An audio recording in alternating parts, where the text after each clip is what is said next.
వంటింట్లో అమ్మ వంటికి స్వాగతం. నేను మీ స్రవంతి. ఎగ్ కర్రీని మీరు ఎప్పుడూ చేసుకునే విధంగా కాకుండా ఇలా ఒకసారి ట్రై చేసి చూడండి, మీకు తప్పకుండా నచ్చుతుంది. ముందుగా ప్యాన్ పెట్టుకుని 4 లవంగాలు, 2 యాలకులు, 1 పావు స్పూన్ ఆవాలు, 1 స్పూన్ జీలకర్ర, 1 స్పూన్ ధనియాలు, 1 స్పూన్ మిరియాలు, కొంచెం దాల్చిన చెక్క, అలాగే 2-3 రెమ్మల కరివేపాకు, ఇవన్నీ కూడా సువాసన వచ్చేంత వరకు వేయించుకుని మిక్సీలో వేసి గ్రైండ్ చేసుకోవాలి. అదే ప్యాన్లో కొంచెం కొబ్బరి ముక్కలను తీసుకుని బ్రౌనిష్ కలర్ వచ్చేంత వరకు వేయించి అందులోనే 6-7 జీడిపప్పులు కూడా వేసి వేయించి మనం గ్రైండ్ చేసి పెట్టుకున్న పొడి ఉంది కదా, ఆ పొడిలోనే ఇవన్నీ వేసి మళ్ళీ గ్రైండ్ చేసుకోవాలి. మరలా అదే ప్యాన్లో కొంచెం కొత్తిమీర తీసుకుని లైట్గా వేయించుకుని మళ్ళీ మనం గ్రైండ్ చేసుకున్న ఆ మసాలా పౌడర్లోనే ఈ కొత్తిమీరని కూడా వేసి గ్రైండ్ చేయండి. 1 స్పూన్ గసగసాలని కొంచెం వాటర్ వేసి 1 పావు గంట నానబెట్టుకోవాలి. ఈ నానబెట్టుకున్న గసగసాలని ఈ మసాలా పౌడర్లో వేసి గ్రైండ్ చేసుకుంటే మనకి మసాలా పేస్ట్ రెడీ అయిపోతుంది.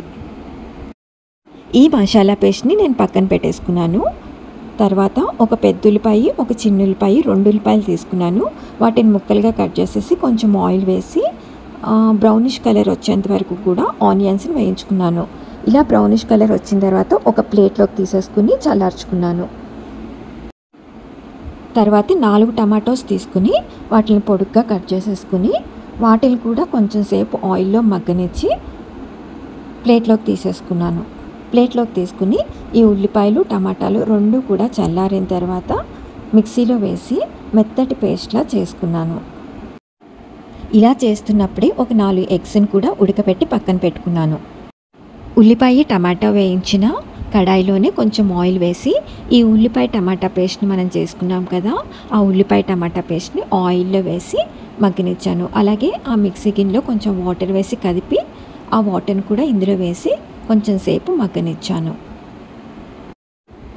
ఈ ఉల్లిపాయ టమాటా పేస్ట్ కొంచెం మగ్గింది అనుకున్న తర్వాత మనం 1 పావు స్పూన్ పసుపు, 2 స్పూన్ల కారం, అలాగే కూరకు సరిపోయినంత ఉప్పు కూడా వేసుకుని కలుపుకోవాలి. ఇందులోనే ఒక చిన్న సైజు వెల్లుల్లిపాయ తీసుకుని ఆ వెల్లుల్లి రెబ్బలు మొత్తం ఒలుచుకుని ఇందులో వేసేసుకోవాలి. ఈ వెల్లుల్లి రెబ్బల వల్ల మనకి కూర కొంచెం టేస్ట్ మరింత పెరుగుతుందన్నమాట. అలాగే 2 స్పూన్ల పెరుగు కూడా వేసుకుని ఈ గ్రేవీ మొత్తం కలుపుకోవాలి. 5-6 పచ్చిమిరపకాయలు తీసుకుని బాగా కడుక్కుని 2గా చీల్చుకుని ఈ గ్రేవీలో వేసి కలిపేయండి. ఈ ఉల్లిపాయ టమాటా పేస్ట్ పచ్చివాసన కొంచెం పోయింది అనుకున్నప్పుడు మనం ముందుగా తయారు చేసుకున్న మసాలా పేస్ట్ ఉంది కదా, అందులో ఇది కూడా వేసేసి ఉల్లిపాయ టమాటాతో పాటే ఈ మసాలా పేస్ట్ కూడా కొంచెం వేగనివ్వాలి. ఇది మొత్తం కూడా కొంచెం వేగింది అనుకున్న తర్వాత మనం ఒక ఉసిరికాయ సైజ్ అంత చింతపండును నానబెట్టుకుని ఆ రసాన్ని పిండి ఇందులో వేయాలి. మనం ముందుగానే కోడిగుడ్లను ఉడకపెట్టుకున్నాం కదా, వాటిల్ని ఒలిచేసి ఇలా ఘాటులను పెట్టుకుని చాకుతో ఈ గ్రేవీలో వేసి కలిపేయండి. ఆయిల్ మొత్తం బాగా పైకి తేలినప్పుడు గ్రేవీ ఉడికిపోయినట్టే. అంతే, కొంచెం కొత్తిమీర చల్లుకుని స్టవ్ ఆపేయండి. అంతే, ఎంతో రుచిగా ఉండే ఈ కోడిగుడ్డు మసాలా గ్రేవీ రెడీ అయిపోయినట్టే. తప్పకుండా ట్రై చేయండి.